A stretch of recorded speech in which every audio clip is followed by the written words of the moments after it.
terakhir kan informasi kondisi pilot kesehatannya mulai menurun. Tindakan petugas sendiri mendapat informasi itu seperti apa? Kalau untuk informasi kesehatan menurun itu kan hanya hasil analisa. Hasil analisa karena memang kita lihat sudah 2 bulan dia bersama-sama dengan kelompok Egyanus sudah 2 bulan. Ya tentunya yang seperti saya sampaikan kemarin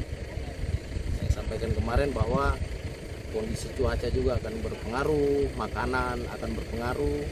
Untuk langkah-langkahnya saya kira mungkin bisa langsung ke Bapak Kaups Damai Kartes. Tapi untuk antisipasi itu apakah ada tim medis yang sudah disiapkan?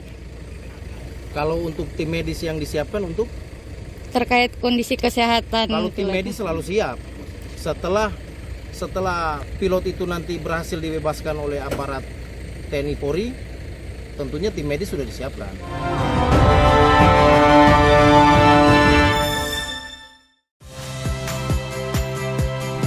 Saya Rahmat Ibrahim. Saksikan program-program Kompas TV melalui siaran digital, pay TV, dan media streaming lainnya. Kompas TV, independen, terpercaya.